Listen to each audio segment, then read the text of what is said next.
오늘 주시는 하나님의 말씀 요한계시록 19장 6절에서 10절까지 보시겠습니다. 요한계시록 19장 6절. 또 내가 들으니 허다한 무리의 음성과도 같고 맑은 물소리와도 같고 많은 물소리와도 같고 큰 우레소리와도 같은 소리로 이르되 할렐루야 주 우리 하나님 곧 전능하신 이가 통치하시도다. 우리가 즐거워하고 크게 기뻐하며 그에게 영광을 돌리세.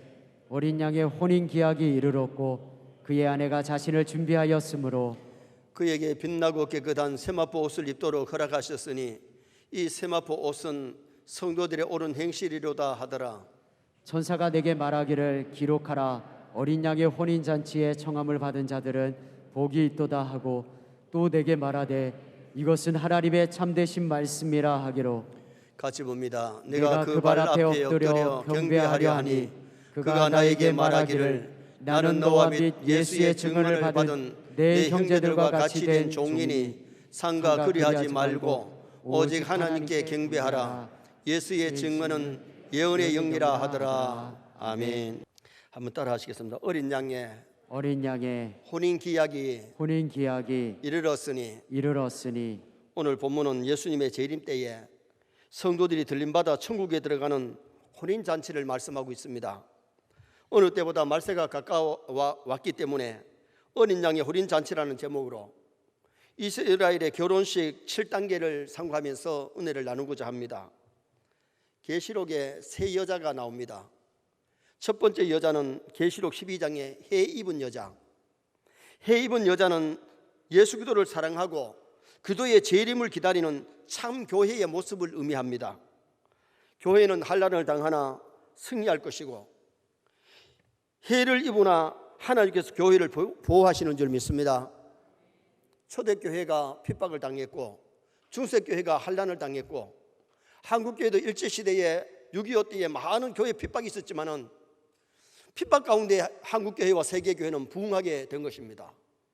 왜냐하면 하나님이 보호하시기 때문에. 여러분, 세상 끝날까지 하나님이 교회를 지켜주실 줄 믿습니다. 두 번째 여자는 계시록 17장과 18장에 나오는 음녀. 음녀는 한국교회 뿐만 아니라 세계교회의 타락한 교회, 다시 말하면 말세의 이단을 따라가는 교회, 세상을 짝하는 교회, 라오디게아 교회처럼 미지근한 교회. 우리 교회는 이런 교회 되지 말기를 주님의 이름으로 축원합니다. 말세 이단 따라가면 안 되고 세상과 짝하면 안 되고 미지근한 교회 되면 안 돼요. 뜨겁든지 차든지 정말 우리의 신앙이 주님 보시기에 아름다워져야 돼요. 세 번째 여자는 계시록 19장에 나타나는, 오늘 이 본문에 나타나는 어린 양의 혼인잔치에 나오는 그리스도의 신부들입니다. 여기 신부는 구원받은 지상교회가 예수님 재림 때에 혼인잔치에 참여하게 되는 영광스러움을 말씀했어요. 자, 오늘 본문 7절 말씀 다시 한번 읽도록 하겠습니다. 우리가 즐거워하고 크게 기뻐하며 그에게 영광을 돌리세. 어린 양의 혼인 기약이 이르렀고 그의 아내가 자신을 준비하였으므로. 아멘. 주님 재림하시는 날 성도들이 즐거워할 줄 믿습니다. 여러분, 결혼하는 날 슬퍼가 우는 사람 별로 없어요. 결혼 예식장에 나가는 신부나 총각이 그 결혼식 날이 즐거운 날 아니겠어요? 예수님이 이 땅에 재림하시는 날 성도들이 재림의 주님을 기다리다가 하늘나라 천국에 들어가는 이 날이 얼마나 기쁘고 즐거운 날입니까? 또 주님의 재림이 조금 더디더라도 하나님 우리 개인적으로 우리 생명을 부르실 때에 하늘나라 천국 가는 그 날은 정말 즐겁고 아름다운 날이죠. 아멘입니까? 정말 믿음 준비된 사람은 그 날이 참 즐거운 날, 행복한 날, 아름다운 날이 되는 겁니다. 예수님이 재림하실 때에 교회를 핍박하던 악한 영들은 다 잡아가지고 무전경에 했습니다. 그리고 성도들이 하늘나라 잔치에 참여하게 되는데 하늘나라 천국에는 눈물도 질병도 죽음도 전쟁도 거지도 고통이 없는 아름다운 나라입니다. 좀 전에 불렀던 찬송가에 그곳은 빛과 사랑이 언제나 넘치옵니다. 그 나라에 가면 빛과 사랑이 넘쳐나는 아름다운 하늘나라지요. 만약에 사람들이 세상에 살다가 죽음으로 끝이 난다면 새 한 마리보다 나을 것도 없고 짐승 한 마리보다 나을 것도 없습니다. 그러나 사람은 이 세상의 죽음으로 끝이 아니고 저 영원한 하늘나라 천국이 있기에 우리가 예수 믿는 줄 믿습니다. 이 세상 떠나는 날이 하늘나라 천국에 입성하는 날이고, 주님의 재림하시는 날 주님과 함께 하늘나라 혼인잔치에 참여하게 되는 성도의 아름다운 모습을 우리에게 말씀해 주고 있는 거지요. 성경에는 결혼의 비유를 들어서 예수님과 성도의 관계를 예수님은 영적인 신랑이고 우리를 그리스도의 신부라고 말씀했어요. 마태복음 25장에 보면 10처녀가 신랑을 기다립니다. 신랑이 초저녁에 온 것이 아니라 밤중 늦게 왔습니다. 등을 들고 기다리다가 미련한 처녀는 기름이 따라가지고 불이 꺼져가지고 신랑을 못 맞이하고 기름 준비하러 갔다가 문이 닫혀서 못 들어갔어요. 지혜로운 처녀는 기름과 함께 준비해서 신랑을 맞아서 즐거운 잔치집에 들어가는 그 모습이 마태복음 25장에 말씀합니다. 교회 다닌다고 다 몽땅 천당 가는 것 아닙니다. 믿음 없이 교회를 왔다 갔다 하는 사람들이 못 갈 수가 있습니다. 미련한 처녀는 할머니가 아니고 거기도 처녀였고 이쪽에 지혜로운 처녀들도 처녀였습니다. 다 등을 들고 신랑을 기다렸습니다. 그러나 기름 없는 것은 이건 뭘 말하냐? 믿음 없는 것, 성령이 없는 사람들인데, 말세의 성도가 준비될 것은 기름 준비해야 될 줄 믿습니다. 믿음 준비해야 됩니다. 신랑 맞을 준비해야 됩니다. 하나님 앞에 설 준비해야 됩니다. 언제 우리 부르실지라도 부끄럼 없이 하나님 앞에 설 수 있는, 만반에 준비할 수 있는 성도가 되어야 돼요. 마가복음 2장 19절 말씀 한번 읽어보시겠습니다. 예수께서 그들에게 이르시되 혼인집 손님들이 신랑과 함께 있을 때에 금식할 수 있느냐? 신랑과 함께 있을 동안에는 금식할 수 없느니라. 예수님께서도 자신이 영적인 신랑이고 제자들이나 성도들은 그리스도의 영적인 신부인 것을 거기서 말씀해 주고 있는 거예요. 고대 유대인들의 결혼식에는 많이 지금 변경이 되긴 했지만 7단계를 통해서 결혼을 하고 가정을 이루어서 행복하게 살게 됩니다. 그 첫째 단계가 무슨 단계냐 하면은 약혼 단계. 우리나라에도 옛날에는 약혼을 하고 결혼식 했잖아요. 요새는 약혼 안 하고 바로 결혼해버리는 경우도 많이 있는데, 약혼 단계. 두 번째 단계가 빙패 단계. 빙패가 뭐냐 하면은 폐물을 주고 받는 거예요. 요사이는 신랑 친구들이 하물 지고 가는 일이 거의 없습니다. 그러나 옛날에는 하물 지고 갈 때에 거기에 보물과 옷가지와 맛있는 음식을 지고 가잖아요. 요사이는 아예 폐물을 바로 주고받는데 신랑도 주고 신부도 주고받고 그렇게 합니다. 그 다음에 단계가 무슨 단계냐면 할례 단계입니다. 이 할례 단계는 유대인들은 신랑이 할례를 받았다 안 받았다 중표가 있어야 돼요. 만약에 신랑이 될 사람이 할례를 못 받았으면 할례를 받게 만들어서 그 다음에 결혼하지, 할례 없으면 결혼을 안 된단 말이죠. 그 다음에 단계가 혼인 단계, 결혼 예식을 합니다. 결혼 예식을 해야 합법적인 부부가 되는 거죠. 그 다음에는 처녀성 입증입니다. 첫날 밤을 자고 나서 처녀는 내가 처녀였다는 것을 입증해 주는 증거를 내놔야 된다. 그 다음에 단계는 혼인 잔치 단계인데, 혼인을 이제 하는데 잔치를 우리나라는 요새 거의 다 1일 합니다. 그래 옛날에는 2, 3일 했잖아요. 유대 나라는 결혼을 갖다가 원래 예수님 당시만 해도 밤에 하고 그 다음 일주일 동안 잔치를 했습니다. 일주일 동안. 그 다음에는 무슨 단계냐? 결혼 생활. 이제 결혼을 해가지고 아들 딸 놓고 행복하게 살게 되는 그 과정입니다. 오늘 이 7단계를 다 말씀 못 드리기 때문에 1단계에서 3단계를 말씀드리고 다음 주일날 4단계를 말씀드릴 텐데, 그러면은 결혼의 단계 첫 번째는 뭐냐? 약혼의 단계입니다. 약혼을 하는 겁니다. 자, 7절 말씀 우리 다시 한번 또 읽으시겠습니다. 우리가 즐거워하고 크게 기뻐하며 그에게 영광을 돌리세. 어린 양의 혼인 기약이 이르렀고 그의 아내가 자신을 준비하였으므로. 어린 양의 혼인 기약이 이르렀다. 이 기약이란 말은 때를 정하고 약혼한다는 뜻인데, 다시 말하면 우리 이제 결혼하겠습니다. 두 사람이 결혼하겠습니다. 약속이에요. 약속하면 결혼 날짜 잡아가지고 결혼을 하게 되는 거지요. 본문의 신부는 과거에 신랑과 신랑 예수님과 결혼하기로 기약을 맺은 것. 영적 약혼도 마찬가지입니다. 어느 날 우리가 주님 오신다고 해서 갑자기 청당 가는 게 아니고, 우리가 예수를 믿을 때에 하나님이 택한 백성을 교회로 부르세요. 교회 나온 지 6개월 만에 학습을 받는데, 학습이 뭐예요? 배울 학 익힐석. 이제 기독교를 배운다, 예수님을 배운다, 성경을 배우고 익히겠습니다, 그 말씀대로 살겠습니다, 그런 약속을 하잖아요. 약혼이 뭡니까? 약혼은 당신하고 결혼하겠습니다 하는 절차가 약혼이에요. 제가 약혼식을 여러 번 인도해 봤는데, 신랑 될 사람, 신부 될 사람 이제 약혼 날짜 잡으면서 결혼 날짜 잡기도 하고, 약혼식 하면서 결혼 날짜 잡기도 하고, 아니면은 약혼을 하고 나서 잡기도 하는데, 약혼식을 한단 말이죠. 오늘 우리가 신앙생활 할 때도 중요한 것은 교회 나와서 예수 믿기로 작정하고 교회 다니면서 신앙생활 하다가 세례받아야 될 줄 믿습니다. 그래, 세례받고 믿음 생활 하다가 교회 생활 하다가 천당 가는 거예요. 그래서 하나님이 택한 백성을 교회로 불러서 교회에서 예배드리고, 교회에서 은혜 받고, 교회에서 천국 백성 훈련받고, 교회에서 성도들과 교제하면서 살다가 개인적으로 하나님 불러서 개인적으로 가는 사람도 있지만은, 주님이 재림하실 때는 모든 성도들이 함께 혼인잔치에 참여하게 되는 그 과정을 우리가 겪게 되는 겁니다. 그래서 바울 사도는 예수 믿게 하는 것을 중매라고 표현을 했어요. 여러분, 결혼식은 중매자가 와가지고 중매를 하잖아요. 어느 동네에 어떤 총각이 있는데 무슨 성씨, 직업은 무엇이고, 형제가 몇이고, 가문이 어떤 가문인지를 소개합니다. 그리고 신부를 소개할 때 어느 동네에 어느 가정에 어떤 사람이 있다는 것을, 인물이 어느 정도고, 키가 어느 정도 되고, 학벌이 어느 정도 된다는 것을 소개해가지고 중매를 통해서 하잖아요. 자, 고린도후서 11장 2절 말씀 한번 보시겠습니다.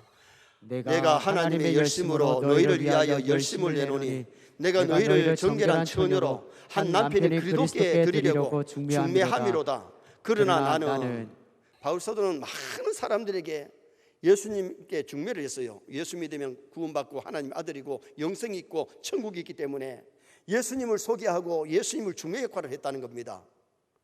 요사이 옛날에는 거의 다 중매를 많이 했지만은, 요사이는 연애 결혼을 많이 하니까 중매자들이 참 적지요. 그래서 요사이도 중매가 참 필요합니다. 제가 중매해서 결혼한 사람들이 한 24상 정도, 25가정 정도 되는데 적게 한 것은 아닙니다. 참 많이 한 거예요. 여러분, 이 처녀 총각 소개해 줘가지고 가정 이루도록 만드는 게 그게 얼마나 좋은 일입니까? 그 일도 해야 되지만 우리는 그리스도의 중매자가 되어야 될 줄 믿습니다. 예수 믿고 나서 예수 믿지 않는 사람을 예수 믿게 해서 천국 백성 만들고 하나님의 자녀 만드는 이 일이 얼마나 귀하고 선한 일인지, 그 전도자에게 하늘나라에 상급이 있는 거예요. 요사이는 중매라는 용어도 별로 안 쓰고 커플 메이저, 커플 메이커, 그렇게 용어를 써요. 신랑 신부를 소개해가지고 가정을 이루도록 만들어주는 거. 그런데 약혼에서 재밌는 것이 뭐냐 하면은, 옛날에는 신랑 신부가 선보지 아니하고 양쪽에 부모님들이 우리 딸이 있다, 우리 아들이 있다, 몇 살이고 몇 살이고 물어가지고, 우리 사돈하자 이래가지고 선도 안 보고 결혼시킬 때가 있었어요. 우리 어머니도 그런 얘기 하시더라고요. 어머니, 아버지하고 선 봤습니까? 물었더니 선을 보기는 봤는데, 할아버지하고 외할아버지가 우리 집에 아들이 있다 딸이 있다 해가지고 두 분이 앉아가지고 얘기하고는 이제 선을 한번 봤대요. 아버지 될 총각이 어머니 처녀한테 선 보러 왔는데 부끄러워가지고 한 번 얼굴을 제대로 못 쳐다봤대. 그런데도 결혼해가지고 5남매를 낳고 지금 하나님 앞에 가셨는데, 여러분, 우리가 중요한 것이 뭐냐면, 우리는 그리스도의 신부인 줄 믿습니다. 신부로서 단장하고 신부로서 준비하고 순결을 지키면서 믿음으로 살다가 주님 부르시는 날 가야 되고, 주님 재림하신 날 주를 맞을 수 있는 성도가 되어야 되는데, 우리도 정말 예수 그리스도께 소개하는 아름다운 중매자가 되는 거 굉장히 중요한 거예요. 근데 요사이는 보세요. 옛날에는 어른들이 오케이 하면 했지만은, 요사이들은 어른들이 아무리 좋다 해라 한다, 자기 보고 마음 안 들면 안 합니다. 요사이 처녀 총각들 선보고 나면 부모들이 그러잖아요. 야야, 니 좋으면 된다. 뭐 부모들이 데리고 사나, 니 좋으면 된다고 그래 결혼하라 그러잖아요. 그리고 요사이는 어른들이 아무리 마음에 들어도 되는 게 아니고 자기들이 저끼리 좋아해야 됩니다. 근데 중매정리가 중매할 때에 솔직하게 사실대로 중매해야 되는데, 중매자들이 뻥을 치는 사람들도 얼마나 많습니까? 안 좋은 건 다 덮어놔보고 좋은 것만 얘기하는데, 여러분 우리가 중요한 것은 두 사람이 선을 보고 잘 알아보는 것도 굉장히 중요한데, 우리가 예수 믿을 때에 정말 성경대로 예수님을 바로 아시기 바랍니다. 그리고 성경대로 믿으면 실패하지 않지만은 잘못된 이단에 빠져가지고 고생만 하고 재산 날리고 그리고 지옥 가는 사람들이 얼마나 많습니까? 우리는 참된 나의 구세주, 나의 기쁨, 나의 소망, 나의 신랑 되시는 영적인 주님을 영접하여 믿는 것이 굉장히 중요하지요. 창세기 24장에 보면 아브라함이 아들 이삭을 결혼시킬 때에 선보게 해가지고 결혼한 것 아니에요. 자기 집에 믿을 수 있는 늙은 종 엘리에셀을 보내가지고 리브가를 만나게 만들어서 리브가를 데려오는데, 거기 보면 일방적으로 아브라함이 그 엘리에셀을 통해 가지고 리브가를 데려오게 만들고, 한 번도 선보지 않았지만 이삭과 리브가가 결혼해 가지고 얼마나 행복하게 잘 사는 모습을 우리는 성경에서 볼 수가 있어요. 그래서 우리가 신앙생활 하면서 중요한 것은 하나님의 계획과 섭리 가운데 하나님 우리를 불러주시는데, 정말 우리가 영적인 그리스도의 신부이기 때문에 그리스도의 신부로 단장할 수 있기를 바랍니다. 시집가는 신부가 시집갈 때에 준비해가 가잖아요. 하루아침에 갑자기 그냥 예식장에 나가서 결혼하는 것이 아니라 선을 보고 준비할 거 준비해서 그렇게 해서 예식장에 나가는 것처럼 우리가 그리스도의 좋은 신부로 무장하고 신부로 단장하는 것이 굉장히 중요한 것임을 말씀합니다. 두 번째로 혼인잔치에는 빙패의 단계입니다. 약혼을 하면 남자는 신부집에 빙패를 해야 되는데, 빙패란 말은 불빙 도울패, 돈이나 예물을 신부집에 보내는 거예요. 요사이는 함을 쥐고 가는 친구들이 별로 없지만은, 그러나 옛날에는 반드시 결혼할 때에 신랑이 신부집에 보내는 함, 보내는 폐물, 보내는 빙패가 있다는 겁니다.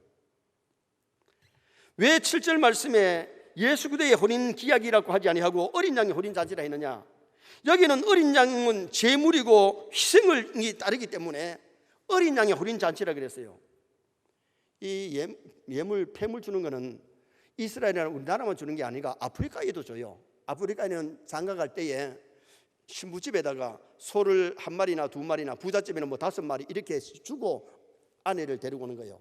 신부 사람을 데리고 와요.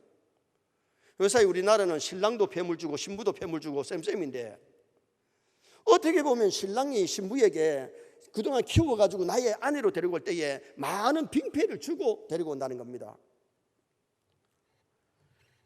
우리를 천국의 기업을 누리게 하시려고, 우리를 그리스도의 신부 삼으려고 어린 양 되신 예수님은 십자가에 살찌고 피 흘려 생명 주셔서 우리 죄를 사하시고 신부 삼으신 줄 믿습니다. 우리를 하느님의 자녀 삼으시고 천국 기업을 누리게 하시려고 자신이 친히 죽으셨다가 3일 만에 부활하신 분이 우리 예수님이세요. 그래서 우리가 십자가의 빙패, 십자가 사랑을 알면 주님께 헌신하고 충성하고 봉사하고 순종하다가 천국 가야 되는 거예요. 자, 출애굽기 22장 16절 말씀 한번 보시겠습니다.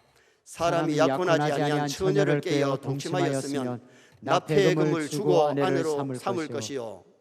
만약에 아가씨가 너무 많이 마음에 들어서 꼬여있어가지고 처녀를 건드렸으면 책임을 져야 돼요. 결혼할 때에 빙패, 납폐금이라 그러는데, 먼저 개역 성경에는 빙패를 주고, 그동안 키워주셨으니 처갓집에다가 빙패를 주고 폐물을 주고 그 여자를, 처녀를 데리고 오라 그 말이에요. 자, 창세기 24장 53절 한번 읽으시겠습니다. 은금 폐물과 의복을 꺼내어 리브가에게 주고 그의 오라버니와 어머니에게도 보물을 주니라. 보세요. 아브라함이 며느리 될 리브가를 데려올 때에 그냥 데리고 온 것 아니에요.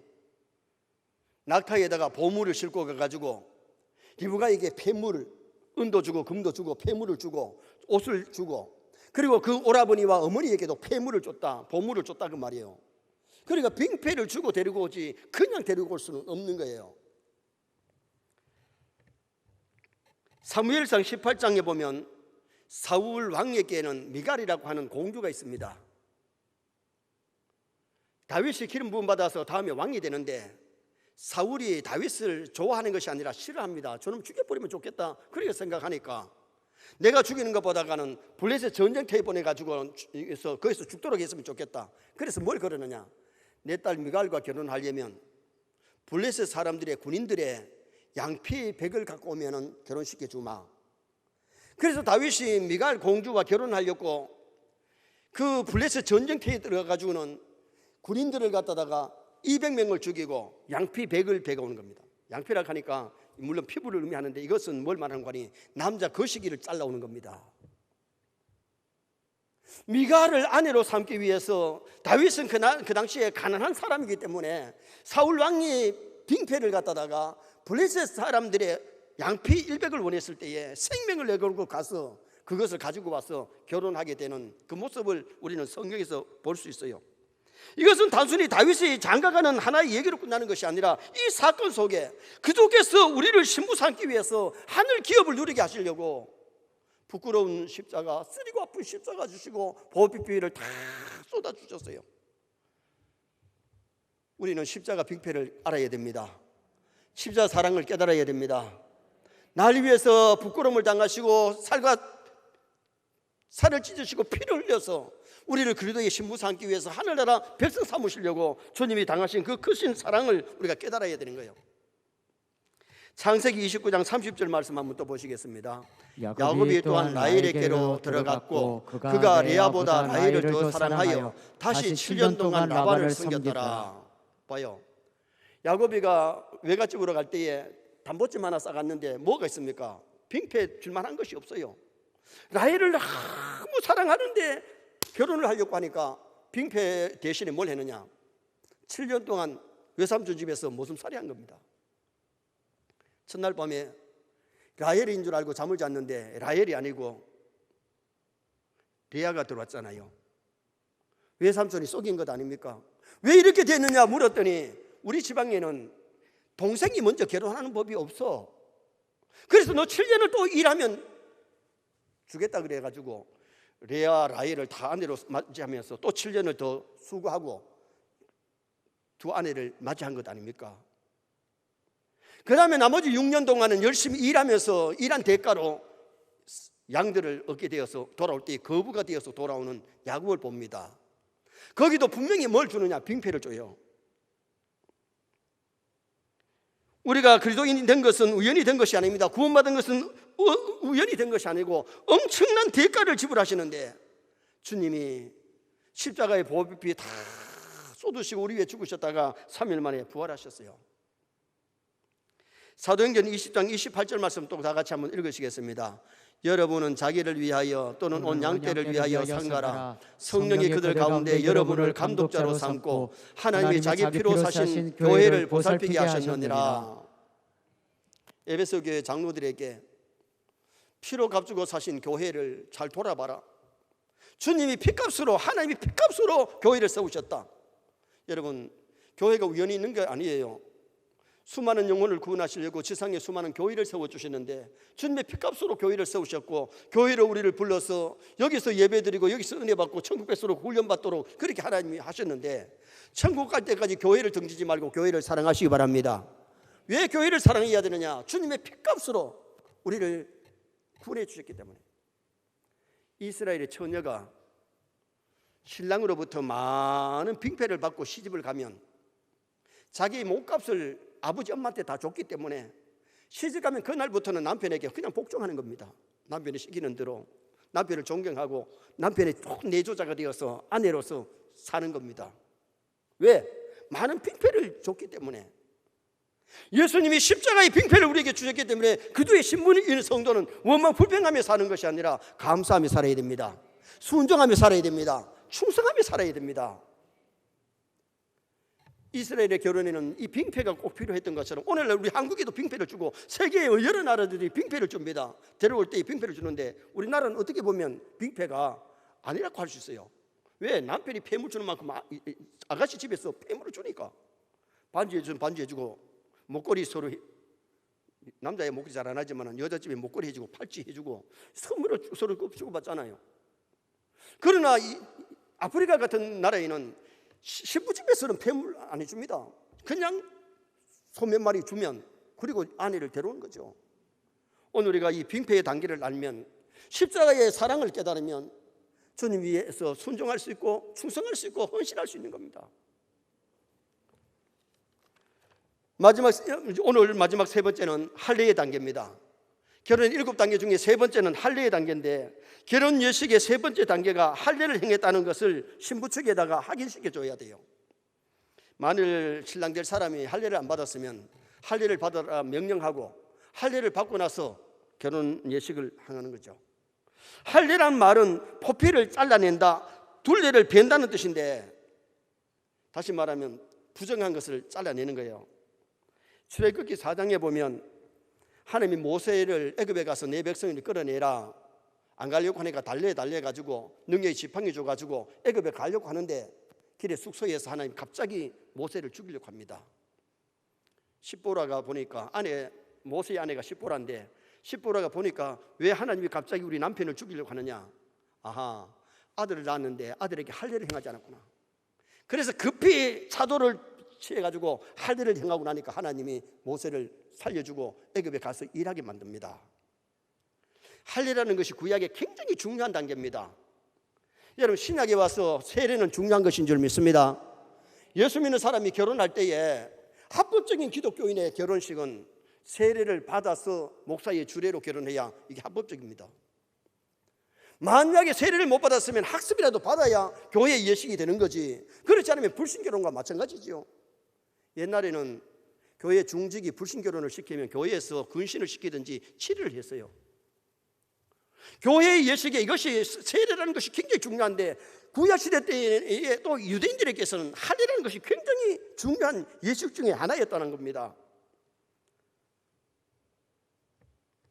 보세요. 출애굽기 33장에 보면 세겜 추장의 하루는 보니까 디나라고 하는 아가씨가 너무 예쁩니다. 세겜 지역에는 남자든 여자든 피부가 다 검습니다. 그런데 지금 현재의 이스라엘은 완전히 검질 않잖아요. 좀 우리나라처럼 피부가 거의 비슷한데, 어떻게 보니까 하얗고 예쁘고, 그래서 그냥 그 디나를 잡아가지고 폭행해 본 거예요. 그리고 나서는 디나하고 결혼시켜달라고 하니까 시므온과 레위 오빠가, 그래, 우리 동생하고 결혼하려면 할례를 받으면 결혼해 주마. 그래서 세겜이 디나하고 결혼하고 싶어서 자기만 할례를 행한 것이 아니라 세겜 동네에 있는 남자들 다 할례를 행했어. 남자가 할례를 행하면 움직이기가 좀 부자연스러운데, 그때 칼 들고 들어가서 시므온과 레위가 세겜 남자들 다 찔러 죽였어요. 야곱의 맏아들이 루벤인데, 루벤이 장자의 복을 못 받은 것은 아비의 침상에 올라서 불효했기 때문에 못 받았고, 그럼 둘째 아들 시므온이나 셋째 아들 레위가 받아야 되는데, 시므온과 레위는 할례를 빙자해서 사람을 죽였기 때문에 장자의 복을 못 받은 거예요. 할례를 행했으면 결혼시켜줘야 돼. 오늘 우리가 교회 할례라는 것이 이렇게 중요한데요, 정말 우리 세뇌 모든 성도들이 신앙생활 할 때에 할례를 행하기를 주님의 이름으로 축원합니다. 영적인 할례. 그래서 할례의 의미가 뭐냐면, 육적인 의미는 청결의 의미, 깨끗함의 의미가 있습니다. 구약의 할례, 신약의 세례인데, 세례의 의미가 뭐냐? 죄를 씻는다, 하나님의 자녀가 되었다, 천국 백성이라는 표시로 주는 것이 세례 아니겠어요? 구약에는 할례는 이 사람은 하나님의 백성이다, 유대인이라는 표시로 주는 것이 할례였어요.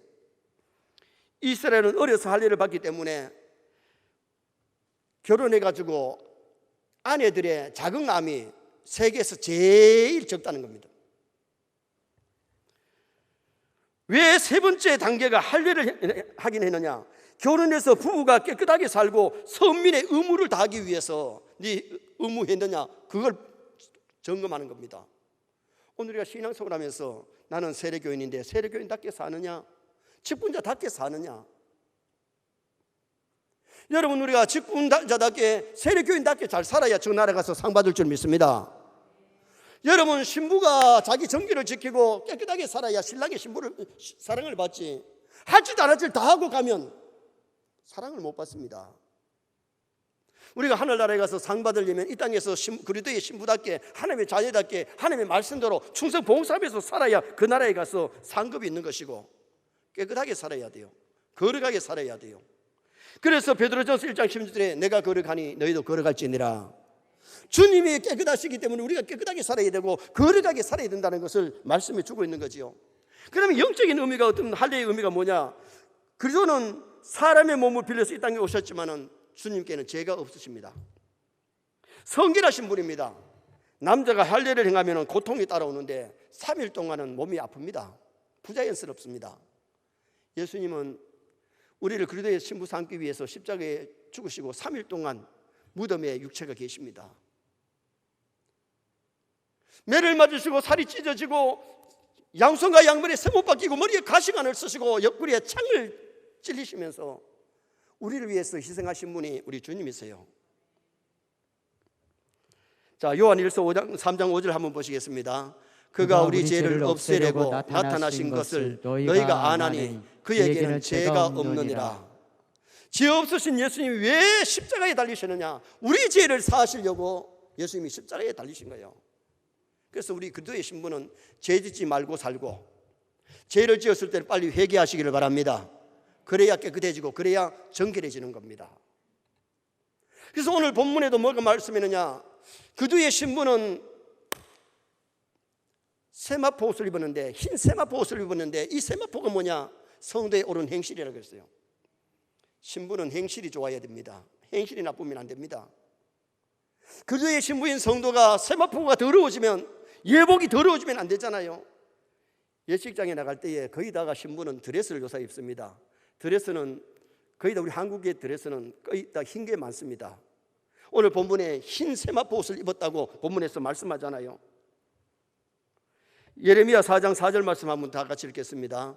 유다인과 예루살렘 주민들아, 너희는 스스로 할례를 행하여 너희 마음 가죽을 베고 나 여호와께 속하라. 그리하지 아니하면 너희 악행으로 말미암아 나의 분노가 불같이 일어나 사르리니 그것을 끌 자가 없으리라.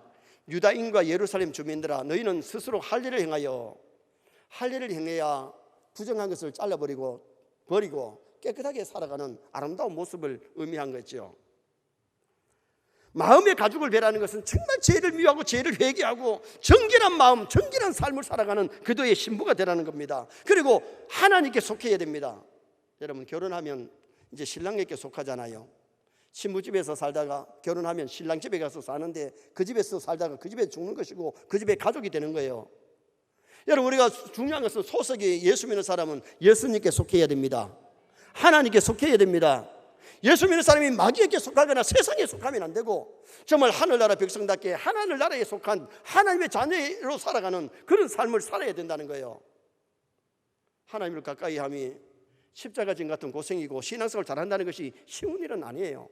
그러나 우리가 중요한 것은 내 몫에 태인 십자가 지고 내가 해야 될 의무와 본분을 잘 감당하는 것이 중요하잖아요.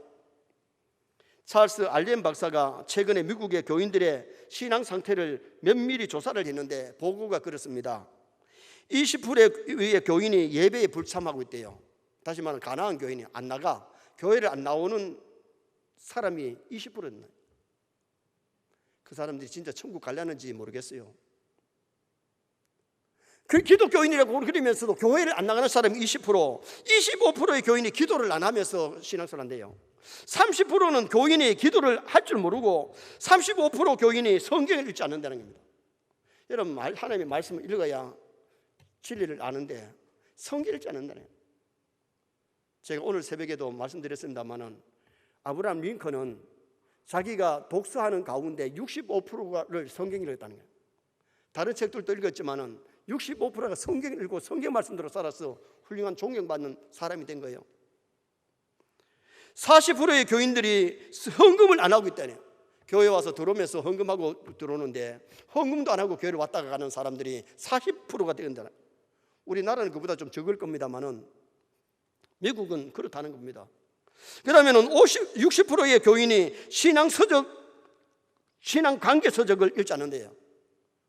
여러분, 우리가 헌법도, 대한예수교 장로의 헌법도 좀 읽어야 되고 종교 서적을 좀 읽어야 되는데 종교 서적을 읽지 않는 사람이 많고, 70%의 교인들이 교회 활동을 외면한다는 겁니다. 예를 들어서 남녀 전도에 속해가지고 남전도에 회원도 되고 구역에도 참석하고 이런 것을 해야 되는데 하지 않는 사람이 많고, 75%의 교인이 교회에서 책임질 일을 하지 않는, 자기가 아무 책임 없이 교회를 왔다 갔다 하는 그런 사람이 있다는 겁니다. 85%의 교인들이 불신자를 한 사람도 교회로 데리고 온 적이 없는 사람들이 85%, 15%가 전도하고 그 외에는 전도를 아예 안 한다는 겁니다. 100%의 교인들이 그러나 하나같이 다 천국 가고 싶다는 게 이게 미국 교회의 교인들이라는 거예요. 여러분, 이거야 불신자들도 천국 갈래 지옥 갈래 하면 다 천국 갈래 하지, 지옥 갈래 하는 사람 아무도 없습니다. 교회 다니는 사람이 다 천국 가기를 원하지 않겠어요. 그러나 문제는 교회 다닌다고 서론에서 말씀드린 대로 다 천당 가는 것은 아니에요. 정말 예수들을 영접하시기 바랍니다. 믿으시기 바랍니다. 하나님의 자녀가 되어야 됩니다. 참된 그리스도의 신부가 되어야 됩니다. 그래야 주님 오시는 날 부끄럼 당하지 아니하고 할렐루야 주님 마라나타 주님을 맞이할 수 있는 성도 될 수 있습니다. 결론을 짓습니다. 주님의 재림이 가까워 오는 시대, 언제 하나님 내 생명 부를지 모르는 이 시대에 우리는 주님의 약혼한 그도의 신부임을 기억해야 됩니다. 정결한 신부가 되어야 됩니다. 주님의 피값으로 우리를 사셨기에 우리는 빙패 십자가 사랑을 깊이 깨달아야 됩니다. 생명 주셨습니다. 그리고 영적으로 깨끗한 삶을 살고 육적으로 깨끗한 삶을 살고 주신 의무와 본분을 잘 감당하는 나와 여러분 되시기를 주님의 이름으로 축원합니다.